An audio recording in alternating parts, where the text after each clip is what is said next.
Okay. Hi, everyone. Thank you so much for joining me today. I know it's an absolutely beautiful day out, and they've been few and far between so far.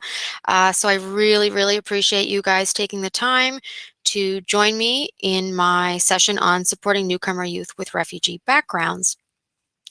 As we go through, because I'm not able to see you or to see the chat, as I go through each section, I will stop and flip over and view the chat bar and take any questions you may have. So I'm going to get started now.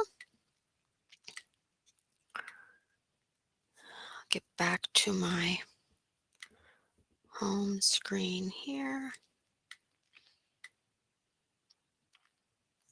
Okay. So my name is Leanne Brownell, and I work with Halifax Regional Center of Education. I'm an EAL teacher. I've been teaching newcomer students for 11, 12 years, and prior to that, I have some experience in the United Kingdom as well as Calgary, Alberta. I've done both site-based positions and circuit positions, and I've worked with students of refugee background as well. They were actually the first group of learners that I actually worked with at Fairview Heights and Duke Danville, Clayton Park, and so on. So I've a passion for supporting them and trying to make their academic and social experiences as positive as possible. So we're going to get started. So a brief overview, we're going to talk a bit about student backgrounds and some of the unique issues that they do face, and some things that teachers can do to support them, to be aware of, and then we're going to take a closer look into working with them and the importance of, you know, uh, explaining and for them to have a stronger understanding of what it means to persevere and to push through and to have a growth mindset. And growth mindset is for both students and teachers alike. And then we're going to get into some specifics of appropriate teaching practices. So these are the three sources that I refer to for this presentation.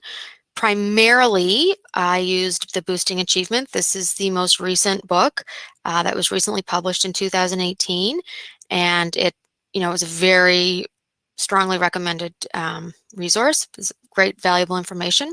Throughout my presentation, there will be a bit of information. It's not explicit for each type of teacher, but whether you're an EAL teacher or a classroom teacher, whether you're an EAL teacher that actually has an EAL class. I know that in the Halifax region, there are a few high schools in the area that do actually have EAL courses for students that may have had interrupted schooling and have specific needs in terms of literacy development.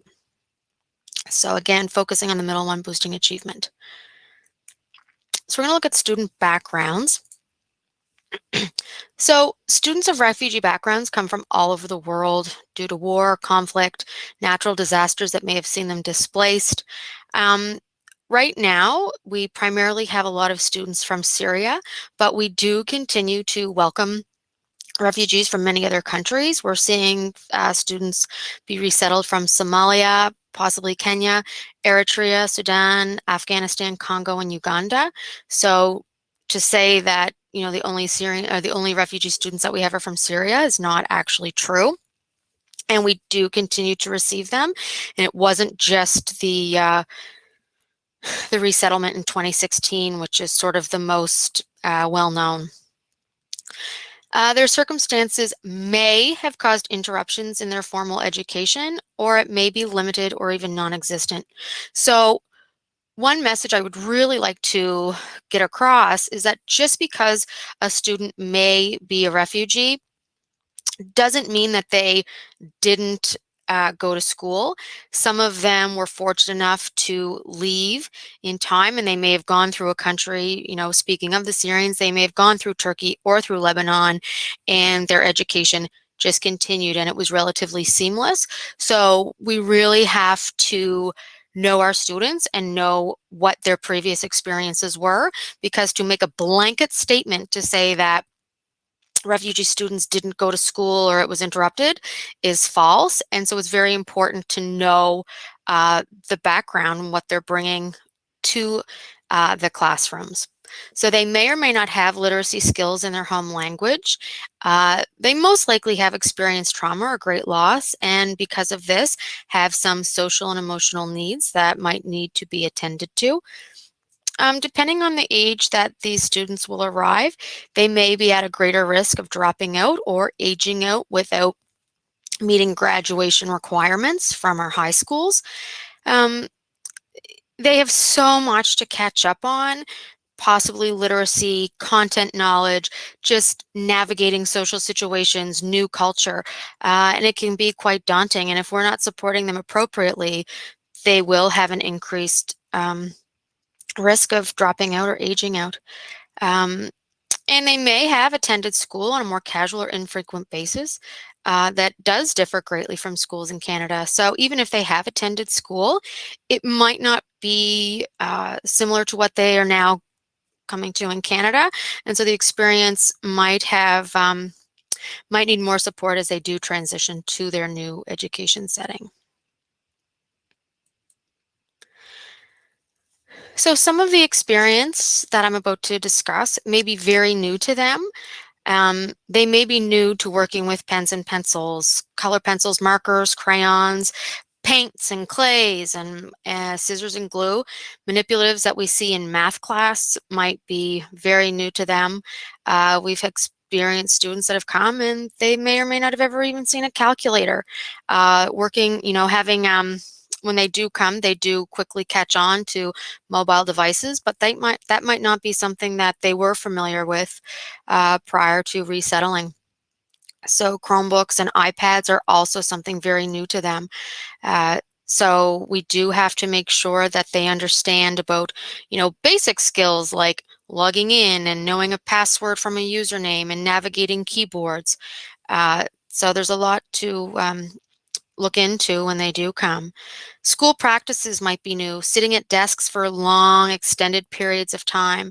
They may not be used to working with other students. We really do focus on cooperative learning opportunities, and that might be something that is new. Eating in a school cafeteria. Now, mind you, that hasn't happened for the past year and a half because of COVID, but in the past or moving forward, we don't really know what that looks like yet. But that is a different experience for them. Gym class, music class, or physical education. Lining up at the door, taking turns with one another.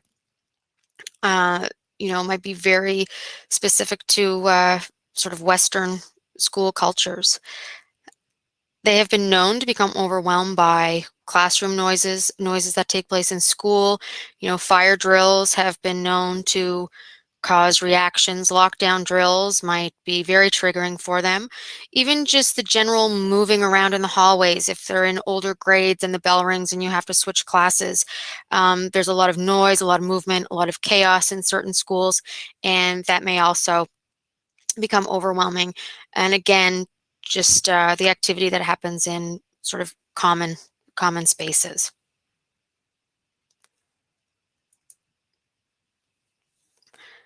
Students that have come from refugee backgrounds may also have experienced traumatic events. Some of them could be death of loved ones or separation from loved ones, unknown locations of loved ones. May have witnessed acts of violence, atrocities. They may have been faced with life-threatening situations, very chaotic and dangerous situations, and they have likely may have witnessed abuse, or may have been a victim of abuse themselves. So these are all potential traumatic events that they may carry with them on a regular basis. And so how trauma can affect school performance. So they may have lower grades, they may have attendance issues, they may be at increased risk of dropping out. They may experience more suspensions, and this would likely be related to navigating conflicts, reacting to certain situations. and not necessarily understanding consequences and appropriate behaviors for schools, and decreased reading and writing abilities. Now, I had one student, for example, who missed, a few days, and they'd come to school and they say, "Oh, I'm so tired, miss."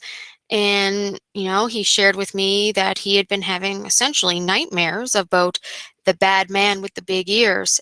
And so he didn't get into detail, but he had enough language and he wanted to share with me that there was a bad experience, there was a bad man, and he has very bad dreams. And so when you're not sleeping properly, how can you go to school and be prepared and open and ready to learn? There's other students that had trouble, we had friends to a certain extent, but wouldn't go away to visit a friend at a friend's house, wouldn't go for a sleepover because he was too scared to leave his family. And so little things like these that we would never really think of as what some of these students are experiencing. And these two examples are just from little grade 2 and grade 3 students who are very young. So stories like that are probably quite common.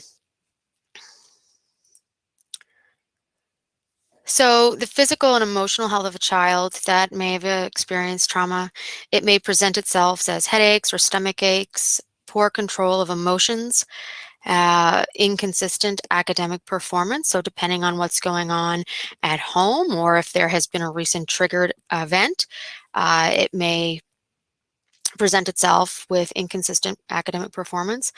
They might experience unpredictable or impulsive behavior.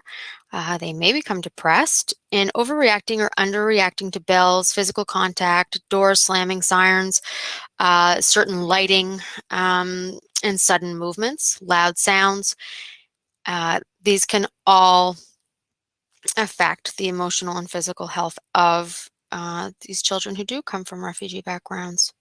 Now, again, I just want to highlight that not every child is going to experience every single one of these. It's just they may experience some. These are just sort of commonalities that research has shown to be present in these students. They may have intense reactions to reminders of traumatic events, so they might become paranoid and think others are watching them, coming for them. The reaction may not be relative to the situation. So as we just seen, it might be an overreaction or an underreaction. It might not be sort of appropriate to the context. They may have discomfort with authority figures, and they may use violence as a way to solve an issue because this is what they have witnessed. And they might have experience with change, experiencing difficulty with change. All right, so I'm going to stop sharing for a second. I'm going to click over to the chat. Oh, hold on, escape. Okay, I don't see any questions in the chat, so I'll just wait a second. It would be nice if I could even see the little 3 dots moving, but anyhow, I will just keep going for the sake of time, and the next section is somewhat similar, so a question may pop up there. I will say I really enjoyed making this presentation. However, there was so much information, and now that I'm here live, I'm a bit scared that I kind of put too much in, so I'll just keep chugging along. Hopefully, I'm not going too fast. All right, and so when you do this, great, you lose your spot. Okay. All right, so moving on to unique issues. All right, so important. Teachers are not typically qualified counselors and are therefore not expected to act as such. But teachers are encouraged to understand and listen to their students and also be able to recognize certain indicators of mental health difficulties and adjustment issues that may require support from qualified mental health professionals. So there is a difference between things that you can discuss as TST or SBT if relevant, that in involving conversations with the EAL teacher, with the guidance counselor, and just looking at the supports that exist and knowing how can we support what we're seeing here, but then also being able to identify when it goes above and beyond that. And so that's really what's key. On top of me expressing really understanding that not all refugees have experienced a lack of education or interrupted education. But another key message from this presentation that I do hope you take away is just acknowledging that students who have experienced a lack, have not gone to school or have interrupted schooling, is that they lack the experience of opportunity, but not the ability to learn. And so this lack of opportunity does not equate to a cognitive delay. So they may take a little bit more time. And I know there's like this blanket statement of EAL, it's 5 to 7 years for the academic language piece, but more recent research is coming out to say that for students who have had interruptions with their formal education, that it may be upwards of 9 to 10 years. It's also important for EAL teachers, classroom teachers alike, to realize while you have them for that 1 year, you're not responsible to give them all of the language and all of the skills that they will ever need, but you really do need to be making a linguistically appropriate or responsive environment, a safe environment, conducive to language learning, and to be monitoring progress and growth. And so just sometimes it may seem a little bit overwhelming with what they present with and where they have to go, but that doesn't mean they have a cognitive delay, and it just highlights the importance of really knowing your students and being culturally and linguistically proficient and using the strategies that we will discuss to support them. So there are some unique issues that they may face. So when we talk about, becoming familiar with school, they're going to have to know about school culture and accepted norms. Being able to concentrate for long periods of time in group work may be difficult. Attendance, again, they really do need to understand the importance of consistently attending school. And just knowing about the teacher and the student relationship and school discipline policies. So what is acceptable and unacceptable behavior, and sort of what happens when the behavior is not appropriate, and how they need to have a clear understanding of that. Another thing that's important is they need to know the importance of obtaining a high school diploma and how they can navigate through this system. And so this really shows the importance of a collaborative approach between guidance, classroom teachers, EAL teachers alike, to try and make sure that the necessary supports and the credits available that they're required to get their diploma, and what life is like without a high school diploma. So they really do need to know why it is key. Academics, possible interrupted education. So I had one student who had attended school up until the end of grade 8.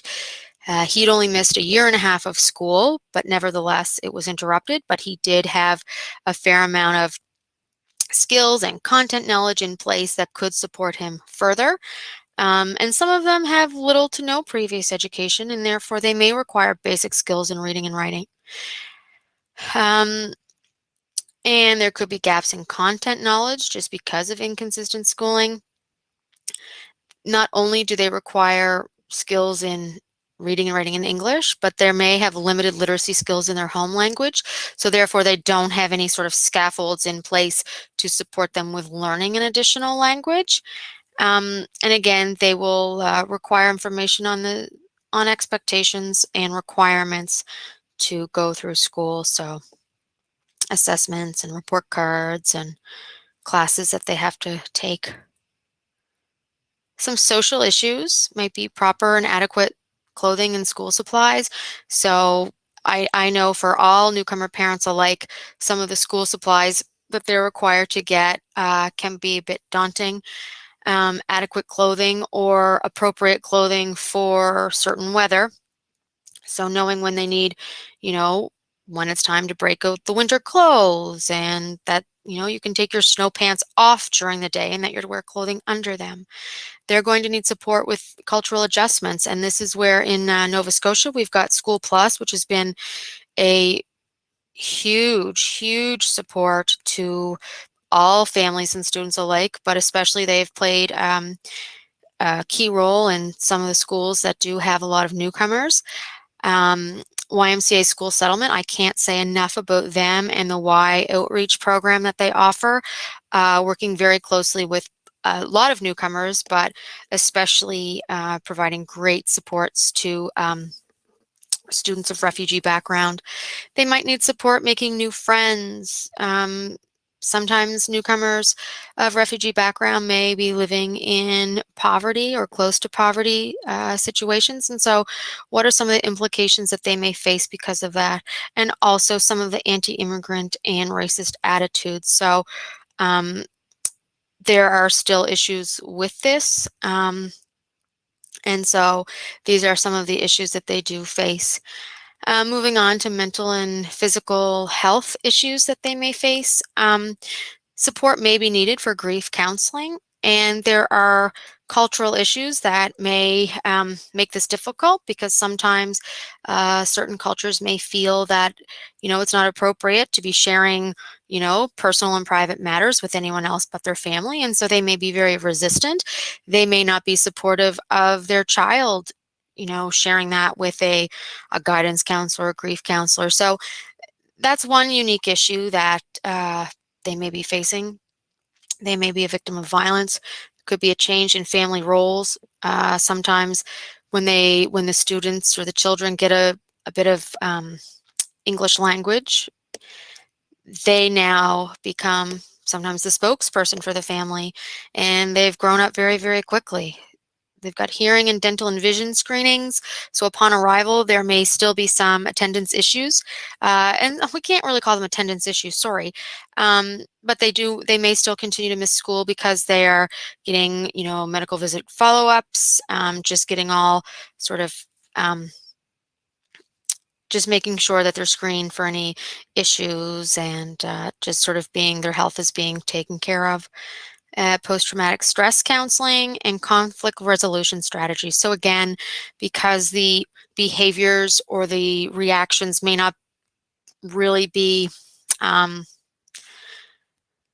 appropriate for the situation, sometimes students may need to be explicitly taught how to react or respond or handle certain conflicts that they may face or experience. All right, I'm going to stop sharing. Escape. I'm going to come back here and just ask if we have any questions. I can see the chat now, so if you have any questions.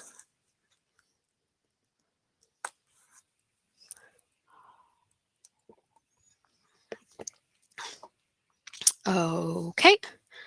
I'm going to move along. I hope I'm not going too fast and too overwhelming, but they will be, I believe they will be uploaded, so that's good. And if any of you are in touch with Peru at the department, she also might be able to share this with you, but I'm sure it will be okay wherever it gets uploaded to. Okay, back to sharing my screen. Share. Okay. Okay, so what teachers can do. Now, don't worry, these aren't, I will get to like specific teaching instruction towards the end of the presentation, so don't worry, we're getting there. All right, so some simple things that you can do on the regular would be to maintain routines, which for the most part, I think we're pretty good at. Give choice when possible. So for students of refugee background, this does provide a feeling of power and control, increased level of support and encouragement. So I can't say this enough. You really do need to be collaborating with the EAL teacher or the classroom teacher, whoever you are. Recognize behavior problems may be a result of stimuli.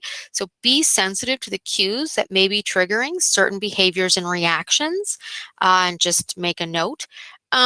It's also very important to help other students gain sensitivity to some of, and it might not be necessary. It might be very welcoming. There might not be any issues. It might be smooth, but sometimes this might be necessary because maybe a student of refugee background settles in a place where it's not quite as common, and other students might not be aware of what these students have faced.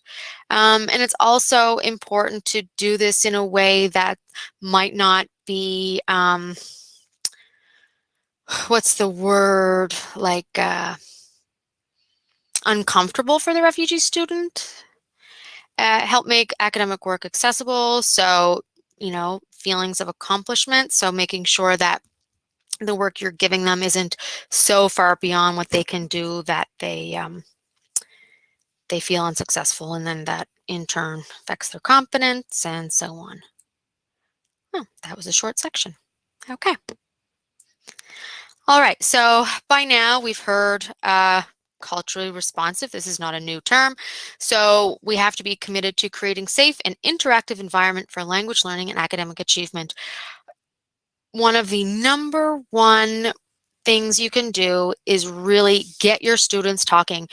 The students who are learning English, the number one support for them is their peers. So we really do need to be creating a class culture where we are having, you're providing them for opportunities to chat with their peers, cooperative learning groups, lots of movement, lots of interaction, positive attitudes towards students from diverse cultures. Sometimes I've experienced it myself, we feel a bit frustrated because we feel like we aren't helping them, or we're not choosing the right words or the right strategy, and that we are the ones really struggling with it, and it's not the student that we're frustrated with, it's ourselves, because we're really trying to make something accessible to them. But they don't know that, and so I'll be honest, I've done it myself. Like, I've sighed, or I've made a face like at a frustration, and I've really learned to be more aware of that, because they're not understanding that it's me, not you. So, greet them with a smile, be pleasant, be patient. If anything, when you don't have a language, the first thing you pick up on is facial expressions, gestures. So just being mindful of that. Committed to more equitable schooling for culturally and diverse and linguistic diverse students. So being able to see these sort of opportunities that might not be there for them. So, example, did the student understand that there was a track meeting, or a opportunity to go join a group, or to go and join a book club or an art club or whatever? So that's simple things that you could do, is just make sure that they're aware of some of the opportunities in your school and in your in the community as well. Providing instructional supports in challenging educational environment. So as we move forward with this new inclusive education policy, and you're going to see a lot more of the universal design for learning models, a lot of those are very strong and applicable to EAL students. You really need to be interested in learning about students' backgrounds. And you need to have an additive perspective. So we have to kind of move away from the deficit mindset of they can't, they don't know how, they have so much to learn, and they do, but we really need to change our language and our mindset around that, and just understand that it's one step at a time, and it's moving forward. It goes beyond posters on a wall, holiday worksheets, and food tasting events. Now, all of those are wonderful, but it can't just be one-ofs. So you need to be, you're doing vocabulary. Ask them, what's that word in your language? How would you say this in your language? Do you have a word similar to this? What's the cognate? Be reading books. Peru is fabulous at sharing culturally relevant books, storybooks, some high school Shakespeare in other languages. So um, really being aware of the resources that you are choosing within your class, so making it a bit more authentic and relevant. Value the use of home language to support their peers where applicable. So learn a few words in their language. It means a lot to them to show that you cared enough and value them enough that you try. Um, Sometimes it really gives you some appreciation for what they may be facing, because it can feel awkward to try and say things or remember things in a different language. So we have to respect students' cultural norms and values. So it's also very important to understand that you can't just assume because everyone comes from the same country or religion or shared language that they have the exact same traditions or customs. And learn more about your students and their culture. So that would be through, team building activities, collaborative activities, student surveys.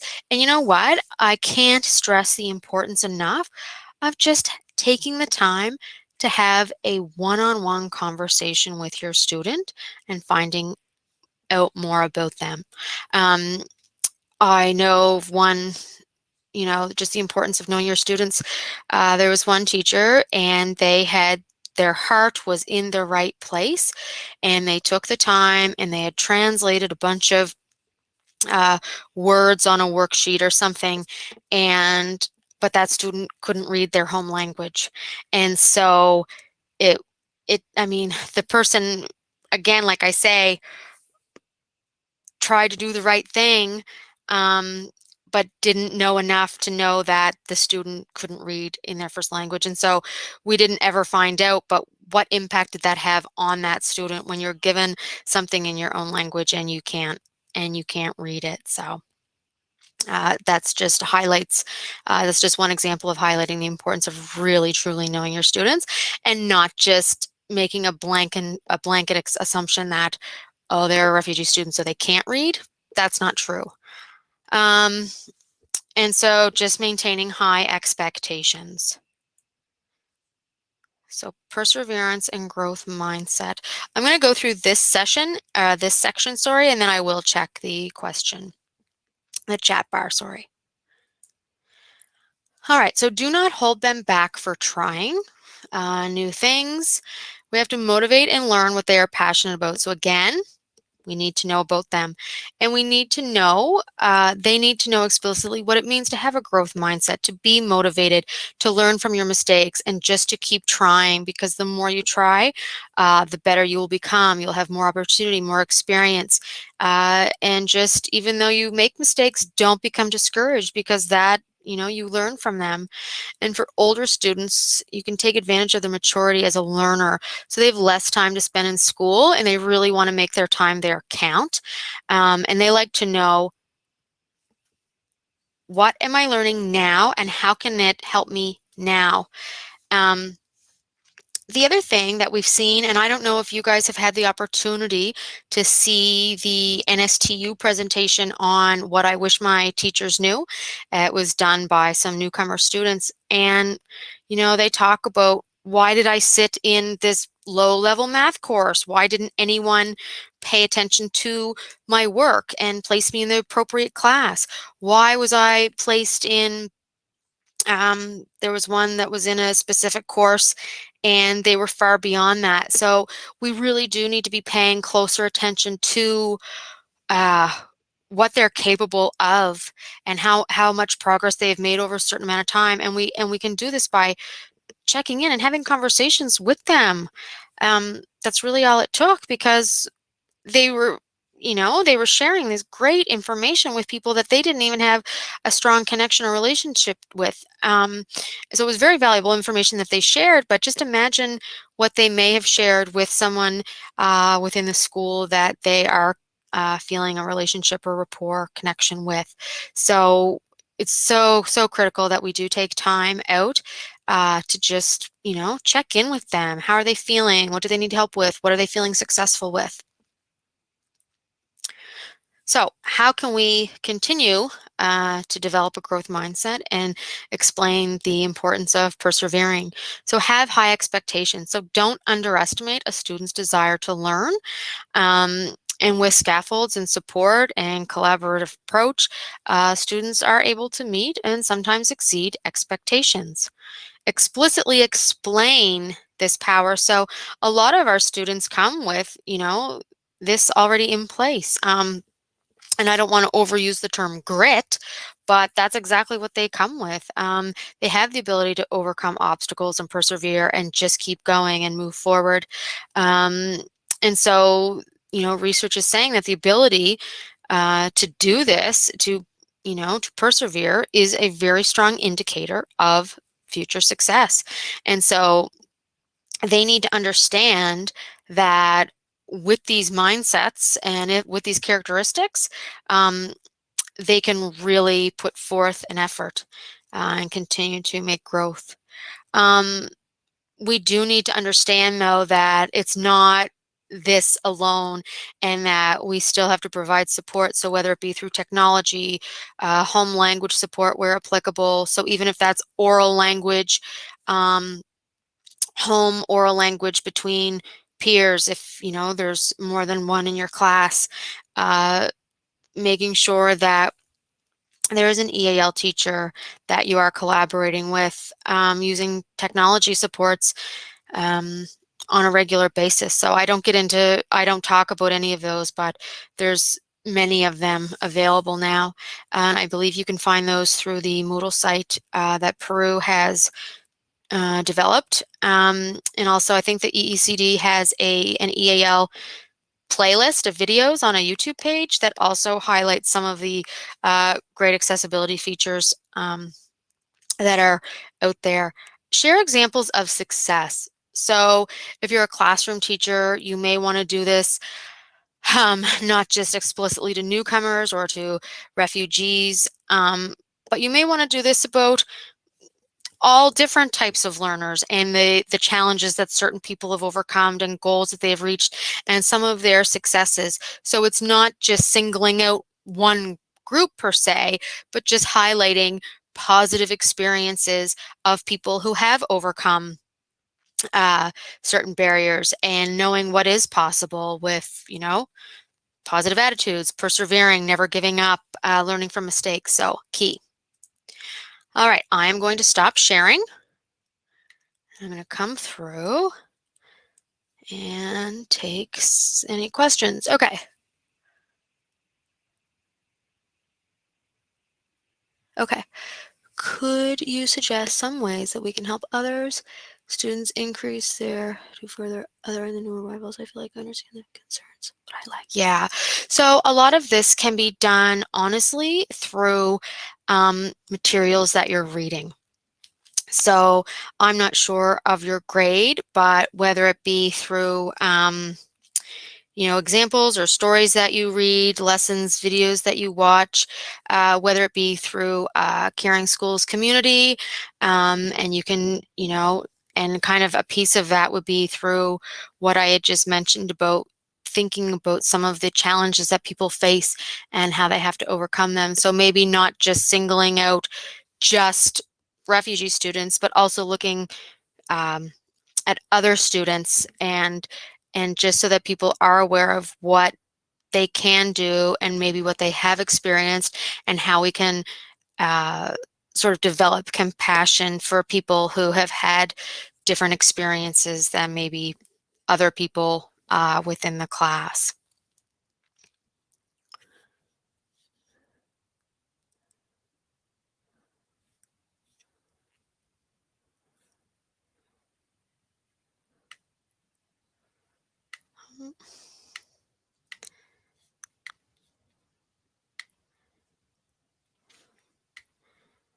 Okay, so teaching practices.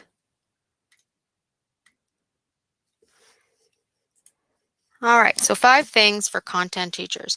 So create a language-rich, interactive environment. So again, going back to that cooperative learning approach, and there are some presentations about linguistically appropriate practice and total participation, so where you get movement and engagement, having students verbalize, so say things back and internalize content throughout the lesson. Depending on your situation, choral reading is something that has been found to be extremely valuable. So it doesn't even have to, I'm not saying like read a chapter of a book or a paragraph or a page, but I'm just saying to chorally read something every day. So whether you have, your can-do statement or goal, sentence frames, which we will talk about shortly, newly taught vocabulary, so chorally reading something. So this you might normally see more so in a P2 context or in an actual EAL class. Have visuals that you can refer to throughout the lesson. So there's really, at this stage of the game, there's really no excuse not to, because we've got LCDs, we've got Google, we've got iPads, we've got Chromebooks. So there's always some way to be able to pull up an image and have students write at least one academic sentence in English every day. And so that might even start from copying a word to then writing a word to then adding a few more words to eventually getting an academic sentence. So I'm not saying the student that moved here 3 weeks ago should be doing an academic sentence, but maybe they copy the academic sentence and you read it with them, or a peer reads it with them. It's just about exposure. Content teachers must see themselves as language teachers. So be repetitive in your speech and use synonyms. So I had one student from Portugal. She was in high school. She has since graduated. She's doing great. She was not a student of refugee background, but she did say, this is applicable to all. She was, give me the expensive word. She was, but I want that cheap word too. So give me the academic word and the easy word. So role or job. What is the role of the digestive system? What is the job of the digestive system? Oh, I see you're injured. You injured your knee. How did you hurt your knee? Oh, you're feeling ill today? You're feeling sick after lunch? Okay. So those are just some examples. This is an extremely powerful, easy, no planning tip that I would say another great takeaway. Again, I've said it many, many times today, cooperative learning opportunities, using gestures, so location, so your prepositions, in, on, under, beside, get behind so-and-so in the line. So these are all things you could be doing: temperature, hot, cold, size, so large, small, medium, shape, square, circle, acting out if necessary. Using oral translation if applicable. So if a student, is not able to read their home language, then you can translate it. Now, I will say I don't believe as well, I don't know what Google has done since summer kicked off, but there are a few languages that are not there, which would be very valuable. So hopefully Google's working on that. And allow language support of peers who speak the same language. Environmental print. So depending on the context, if you have the possibility or the opportunity to create together, refer to their community or their home country. So, Fruit Loops or Walmart or Dollarama might not be applicable to them, but thinking about what is in their community and maybe from back home. So is there a popular fast food chain, a popular TV show? I don't know. Thinking about their community. So when I would do them, you would do the Sobeys, the Walmart, the McDonald's, the Dollarama, and then, some of the more popular toys, Minecraft, whatnot. Visuals on class-created anchor charts. Now, I have linked environmental print here to a brief article that you may, if you're interested in learning more about environmental print, that will take you to that. If we look here at this one about physical properties, where you can be including some visuals. I know this might induce a little bit of panic because not everyone thinks that they're an artist. And of course, what gets posted up to Pinterest is nothing but the best. So, but don't panic, just try your best with including some of the visuals. All right, so even in the very beginning, students are able to copy things. They might be able to make lists. They can label certain things. They can illustrate and draw. Give students time to internalize and practice with newly taught material. Provide students with sentence stems for students to share a response with their peer. So other students, know exactly what they have to say. Others might not. So I do have a link down here of certain sentence frames for different, oh my gosh, different situations. And then you can refer to this and it gives you the beginning, intermediate, and advanced language. And so this may help them in group discussions. It would help them with their writing. And so again, model, model, model. But you're doing that typically anyhow, or you should be. So this is all linked, so you'll have access to this. And then there's paragraph frames here. Now, don't hate me, but this document is pretty long, but it does also include graphic organizers, and it is for multiple grades. I'm not going to go through all of the pages, obviously, but some really great paragraph frames and graphic organizers, sorry. So that is also there. Now, I'm going to get back to the picture word inductive model because I absolutely love this. But I just want to talk about the roving paragraph frames first. And I've written it out step by step. So you would give the students, all students, a sentence stem to start the activity and for something that you want them to respond or expand on. So it's important to understand something because ... So then students would copy that down, they would stand up and they would rove around the room and find a partner. And then, so sorry, they would have completed their sentence and you may be, and there's examples down here, down further of when students are really at the beginner level stage. So this might be sort of higher beginner, more intermediate when they have a little bit more vocabulary and writing skills.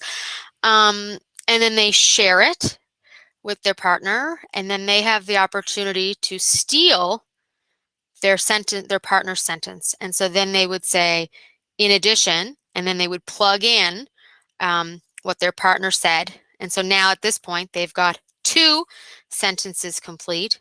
And then they do the same thing again with the third partner. And then they would steal or borrow their sentence, and then they would have also. And so then this way, they've now ended up with approximately 4 or 5 sentences to create a paragraph. And so it does say that for students who are brand new to English, so this time you would consider working with them in a small group while the other students might be independently roaming around the room and connecting with their peers. And so you could even use a peer with home language support. You might be modeling this. So there are different ways. So we've got this for a class full of emergent writers. So there's kind of like 3 levels, examples of 3 levels of using the roving paragraph frame. I'm gonna bounce back to the picture word inductive model. So what you would do is you would take this and you would choose an image. So depending on the topic or the content, maybe it's from a story, maybe you're introducing a new topic, maybe it's up to you. Maybe you're just labeling parts of something. And so you would show the image, and then the next step would be you would do nouns, and then you would highlight the nouns in a certain color, and then you would talk about what they do. And so all of this So the raccoon consumes, or the raccoon eats, the turtle hunts, or the turtle swims, the bush produces or makes, the bear eats, the wolf preys or hunts, the squirrel consumes or eats. And so you start, and depending on the language level of the student, depends sort of on what verb you could use. So maybe you do want to keep it simple with eats versus consumes, or maybe you want to use both as sort of, again, pairing the easy word with the more academic word. And then we go down and you put those into sentences. So I have used this and have had great success with this. So can't say enough about the impact that this this model or strategy can have on all learners, especially language learners. Okay. And then we've got the language experience approach.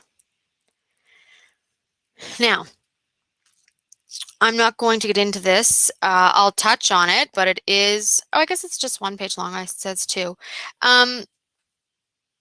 So this is, used for all grades, primarily in younger grades. But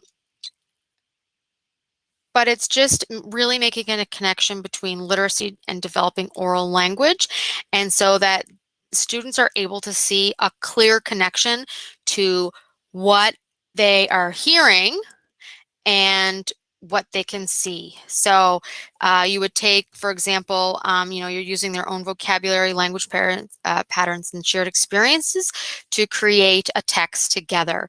So introduce texts that are culturally relevant. Let's look at shared experiences maybe within the classroom. Creates opportunities to read aloud. And so you could, when you're reading aloud to the students, they're becoming familiar with proper pronunciation and expression, connecting sounds and structures of the written language.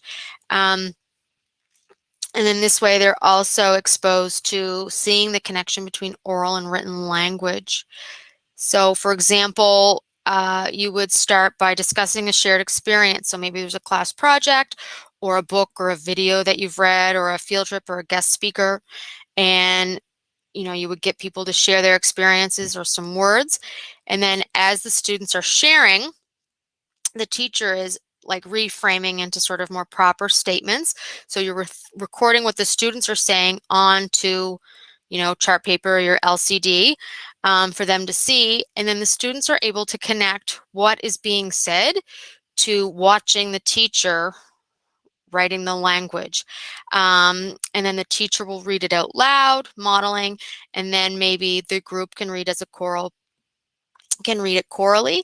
And so this really takes the pressure off language learners, because if, little bits of text are being read chorally, they're not being singled out, and they aren't, they're not nervous to be making mistakes with pronunciation. And so it's sort of like a safe space to practice with some of the new words. And so it also helps develop their reading skills, because they can see how words are used in context. They're being exposed to phonics and sight words, punctuation. And students can use that class-created text as an exemplar for their independent writing. So I do have some further reading. So language experience approach is talked about in the Boosting Achievement text, but also I have included 2 other articles around the importance of language experience approach and some examples. So great, another great tool. And then share the impacts of reading with students so they can see the immediate benefit. And so looking at vocabulary development. So when you have more words, so basically when you read, you learn more words, and when you know more words, you will do better in school and in your subjects. And when you do better in school, then you have increased opportunities after school. And when you have increased opportunities after school, that equals more employment opportunities. So there is an example in the book. I didn't share it, but it actually shows you like, okay, if you read for this many minutes, this is how many words that you will gain. And so when you really see, oh my gosh, if I read for 25 minutes a day, this is how many words I will learn, they can, really clearly see the impact. And so you need to explicitly say, listen, the more you read, the more words you develop, and this is sort of the what goes from there. All right, literacy approaches. So we've got read alouds, shared reading, guided reading, independent reading, and then the same for the writing. So write aloud. So that's the teacher is modeling. I have done up in a Google Docs, just in case you're not, you're not an elementary school teacher, which seems to be where this is, teachers with early literacy training might be more familiar with this, but this also applies to secondary classes, and how you can be doing this in your classes and making opportunities to do sort of smaller group instructions and whatnot. So I've just given the approach and then a description there that you can refer to after the fact. But these again are all recommended strategies for language learners. So I'm not sure sort of the background that we have here today, and I can't see my chat. But anyhow, I have shared some literacy readers. One thing that is lacking, and it is not specific to Nova Scotia, it is a worldwide issue. There's a real lack of resources available for adult or sort of, young adult to adult students that are developing literacy skills. So even when we look for maybe English speaking people that have, needs, literacy needs, even those still tend to be above and beyond what a student that doesn't have literacy skills in their first language might be able to do. So this is an example though. So it's still, it looks like leveled readers. Oh no. Okay. I'm not going to get into this right now because I'm going to hit a bunch of buttons that are wrong. But anyways, they essentially look like regular literacy leveled readers. So books that you're teaching students to read with. So very simple pattern text. But the difference is the people in the images are grown up. And so it's not so juvenile looking. If you do have an EAL class, I highly recommend that your students actually develop their own literacy readers with their own images that they've chosen.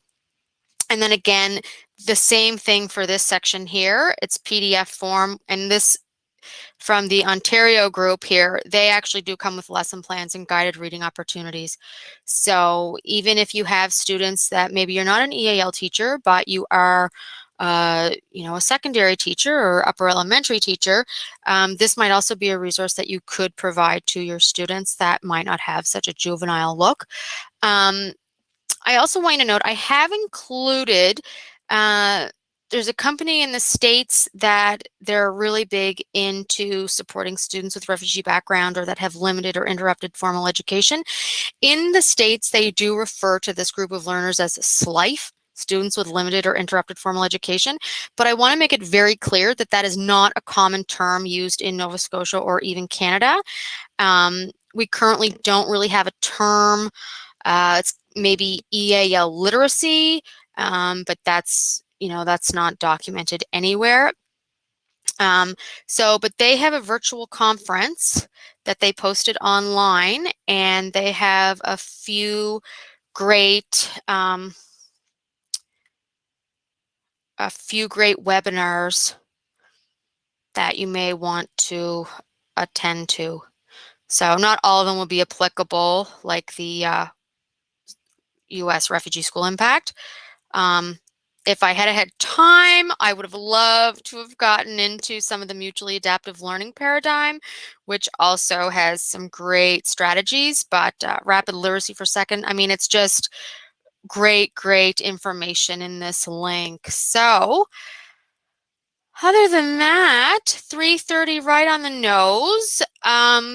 So I did have a little question section there. I'm going to stop sharing.